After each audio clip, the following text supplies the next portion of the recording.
Hello everybody and welcome back to another video. Today I wanted to talk a little bit about the rookie camp roster that was released yesterday as of recording on Tuesday, September 9th. So it looks like the rookie camp roster is going to have kind of an interesting mix between new and old players.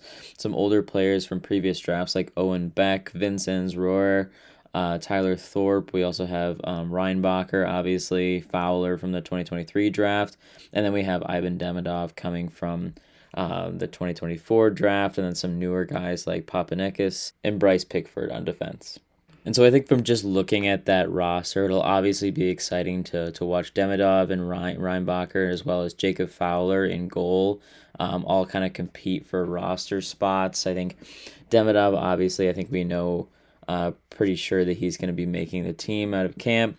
Reinbacher, though, and Jacob Fowler, we're not quite sure where they're going to land. I think it's pretty clear, to me at least, that Jacob Fowler is probably going to be in the AHL, but obviously he's done really well at pretty much at every level he's been at so far, so it wouldn't necessarily surprise me if he kind of outplays some of the other goalies in our system and maybe ends up in our backup position. And of course, with David Reinbacher, we're still kind of waiting for him to kind of break out and hopefully play a healthy season. Knock on wood there. But so it'll be interesting to see how he kind of performs. He's had a couple of years to kind of grow and develop. So obviously, I think everybody knows with defensemen, it just takes a little bit longer for those guys to really get up to the NHL speed. So it'll be really interesting to see with this rookie camp and then into the preseason. Hopefully he can stay healthy throughout that preseason, but it'll be interesting to see how he performs there. And then outside of those bigger players, I think there's a couple of guys that we're going to want to take a look at, like Owen Beck, Oliver Kapanen, and Philip Méchard. Those are kind of guys who have been in the system for a little while. I know we've seen at least Beck and Kapanen in the NHL, at least for a little bit. Kapanen was kind of a mainstay on the team for a while. So for Beck and Méchard specifically, this being like their third year since being drafted, that they're kind of within the system. It'll be interesting to see if they're going to be pushing closer towards making the NHL roster or kind of pushing towards being that extra player, or if they're going to be kind of still kind of in that AHL role. With Kapanen, I think it's kind of interesting to see where he's going to be. I think last year we relied on him pretty heavily when we had injuries and things, and he played a good role for us in the NHL, but it'll be interesting to see if he stays that way or if somebody else comes along and kind of takes that spot as like the extra forward, or maybe even if he gets to the point where he's going to be able to clinch a roster spot fully. Among the new players on the team, I think Hayden Papanikis and Bryce Pickford are two guys to take a look at. Papanikis and Pickford, they're both pretty big guys. Papanikis is a forward, Pickford a defenseman, but I think within the 2025 draft that we just had a few months ago, those guys definitely stood out a lot in the development camp that was held just shortly after the draft, along with guys like Mooney and Michael Hage, those guys who are playing at the college level. So I wouldn't necessarily expect these guys to make waves in terms of like making like the NHL roster or anything like that. I'm pretty sure they're both committed to play in the WHL for next season. But interesting to see how they play in their first kind of like camp since getting drafted by the organization. See what we could be looking forward to in the future. So those will be some interesting guys to look at. And then lastly, I think a guy you really want to be looking at going into this rookie camp as well as the preseason regular season is a guy who's definitely going to be playing in the AHL but might even get some NHL minutes is going to be Vincenz Rohr. He put up a really good performance at the World Championships this past summer. He got 6 points in 8 games played, including a goal against Team Canada and Marc-Andre Fleury. So I think he could definitely be like a sleeper pick to be somebody who might end up even like cracking the NHL roster as like an extra forward or something like that. I don't think that he's like a shoo-in by any means. It might be a bold take for sure, but I think he could be a guy who could push to be somebody who can make an impact on our roster going forward. So he'll be definitely entertaining to watch in this rookie camp. And now with that all being said, we should definitely take a look at the NHL roster as a whole and just kind of speculate as to what the upcoming season might look like in terms of what Martin St. Louis is going to put on the ice for opening night. I think more so now than it has been in the last few seasons. A lot of our roster positions are kind of set in stone based off of the success that we had the previous season. But I think a lot of like what's gonna change is gonna come down to some of those guys and like the bottom lines. Like I know Zachary Bolduc, we just acquired him in trade, and he's definitely going to be in the NHL roster. It just might be it might be interesting to see if he'll have to fight for that roster spot. Joe Veleno, I think, is definitely going to have to fight to keep his spot from guys like Oliver Kapanen or Owen Beck or even Vinzenz Rohr, as I mentioned earlier. So it'll be interesting to see how those like bottom six positions kind of slot and fill out, even if it is as it is projected at the moment, who's going to play with who and what that all kind of looks like on opening night. I think it's also fair to talk about Joshua Waugh. I think that there's been a bit of conversation about him in terms of like it seems like there's been reports saying that he's definitely working out. He's losing weight. He's faster. He's gonna be playing better. So it'll be interesting to see if he makes a push for a roster spot. He hasn't really panned out in the NHL level anyway in the past when the Canadians have called him up to that level. He's been pretty good in the AHL, but he hasn't really made an impact at the highest level yet as he may have been projected to by this point in his career.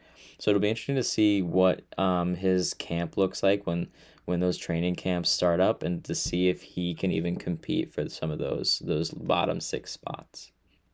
On defense, I think it's pretty much set in stone as well. The only question mark is it going to be Arbor Jacki or is it going to be Jaden Struble who's going to fit in that last D spot? And that's kind of been a thing that's been happening for the past couple seasons. Both of those guys have kind of gone in and out, and I personally think that it's going to be the same way. They're going to have 7D, and they're kind of just going to trade out positions depending on who's playing well and who's not.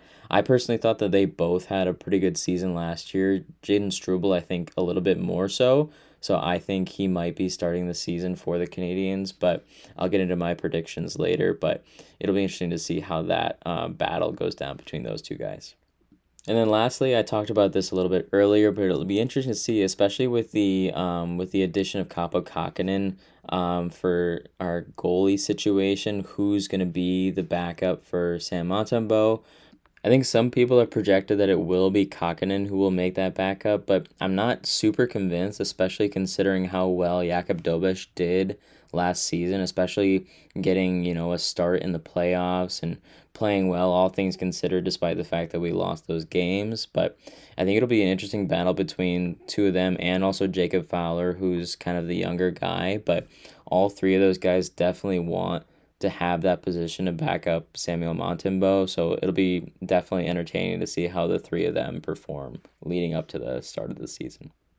And just to add on that, please, please tell me we are not doing the three goalie rotation again. I think we had plenty of that when we had Jake Allen and Primo on our team. I don't think that was fun for any of the goalies, nor was it fun for any of us fans watching that situation. So hopefully they're able to kind of separate that into having two NHL, two AHL goalies. I think it'll be better for everybody there. Okay, and now we'll get to my predictions, my projected lineup for day one, game one of the season. Obviously, I think line one's going to be the same as it always has been for the past couple of years. It's going to be Slavkovsky, Suzuki, and Caulfield. Those guys just have a chemistry. They've had that for the past couple of years, and I don't see anything changing that. And I don't think I would change that even if anything else came up. And obviously, I think Demidov is going to be a guy who's going to be pushing for the first line, but I think regardless, those guys just have a chemistry that you can't deny, and I would keep them together regardless. Speaking of chemistry, though, I think I've seen a lot of footage from the team getting back to practice over the summer of Laine, Doc, and Demidov all playing together, kind of just like passing around, playing as a line and like drills and that kind of stuff. So I do think that they're gonna roll with that, especially with like a young player. Like if he finds guys like Laine and Doc that are gonna have and develop chemistry with Demidov, I think that that's going to be a no-brainer to keep those guys together because I think that's going to work. And honestly, I think that line combination in general just sounds great. Like having, Demidov being able to give passes to Line for shots, and I think we saw last year, we were all reminded of how good Line shot can be. So just that combination mixed in with, if healthy, Kirby Doc being able to kind of drive the puck, win puck battles, that kind of stuff. And I think if that line works and everybody's healthy and plays the way they're supposed to, that could be a really good second line for the Canadiens. And then when we get down to the bottom six, that's where it becomes interesting. I think Bolduc is going to end up being on that third line. I think Bolduc being paired with Newhook and Anderson, as I have there, I think that that's a really good line combination. I think Bolduc, obviously, we've seen from his time in St. Louis, he brings kind of a scoring touch, but also kind of some grit and some hard hitting play, which is kind of what Josh Anderson can provide as well. So the two of them being mixed together as kind of guys who can score, and then Newhook down the middle, I think clearly our fastest player on the team. So I think that that's an interesting combination of speed, grit, and some scoring on our third line.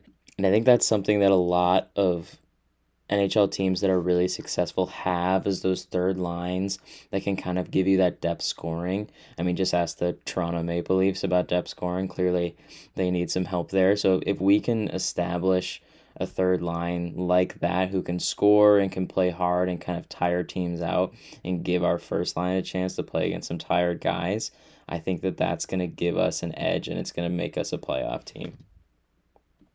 And then lastly, on the fourth line, I personally think that Oliver Kapanen will make the team. I think he'll definitely be swapped out at certain points with, injury, or maybe he's just not playing well or something like that. But I think they will try a couple of guys out in that position there. Maybe Owen Beck will get a slot, or Roar, somebody like that. But I think that person is going to end up being the guy who's going to play with Jake Evans and Brendan Gallagher on that fourth line. And I think that that gives us a good, well-rounded forward unit as a whole. It'll be interesting to see how that line evolves. But I think that for right now, I think for opening day, I think that that's going to be a good fourth line. On defense, I think that there's definitely some room for shifting things around. I put Caden Gooley in the first line position. I think he really proved that he's capable of playing those first line minutes. And I think we definitely saw when he had that lacerated quad injury and he was out for a couple of weeks, we definitely felt the impact of not having him on that team. So I think he is deserving of playing those minutes, and I also think that his style of play matches well with either Hudson or Dobson, whoever ends up slotting into that first line position. So I think that that would be a good solid line, but that also means, unfortunately, we're gonna have to ride with the Hudson and Matheson combo. So that'll be interesting to see how that goes. But I think a lot of people, I think a lot of the hate for Matheson can sometimes be justified, but he does eat a lot of minutes for the team, and I think he's just a little bit better than what people say, especially defensively. So I think that's a good top four defensive player. And then obviously, as we were talking about before, it'll be Struble or Jack-Eye depending on the day. I think they'll probably go with one or the other until one of them proves that they're clearly better suited for the team or with that pair, and then they're going to end up being slotted with Carrier there on that last line. And then finally in goal, I think it is going to be Jakub Dobeš that wins that backup goalie position over the other two, Fowler and Kakkonen. I think it's just going to be undeniable the work he put in last year. He played super well for us in the end of the regular season when he started, when he debuted, and then into the playoffs he was reliable. I don't think at all that he was the reason why we lost the series, obviously. So I think he's gonna carry that through into the training camp and into this coming season, and he's gonna win that backup goalie position. And so that's that. That's my predictions for this upcoming season. I think that it's a really exciting lineup. I think the one thing I would say that's kind of lacking here, I didn't go into the power play or anything like that, but I think the one thing that it might be concerning going into the season is who is going to be killing our penalties and how good our penalty kill is going to be compared to the way it was last season when we had Yoel Armia and Christian Dvorak, as well as David Savard, who is now retired. So it's going to be interesting to see who slots into those positions and how well they're able to do, considering how good our penalty kill was, especially down the stretch last season. So it'll be interesting to see how that goes and how our penalty kill being better or worse is going to impact our overall wins. So I think that's cause for concern, but I think it's just going to challenge more of our players to play different roles. I think Nick Suzuki is already killing penalties, but will probably be getting a bigger role there. Thankfully, we signed Jake Evans, and he's definitely one of the better penalty killers in the league, in my opinion. So he's going to be continuing to play that role. We'll just have to see how our defensemen are able to slot into penalty killing roles, and then who else can on forward slot in to kill some penalties for the Canadians.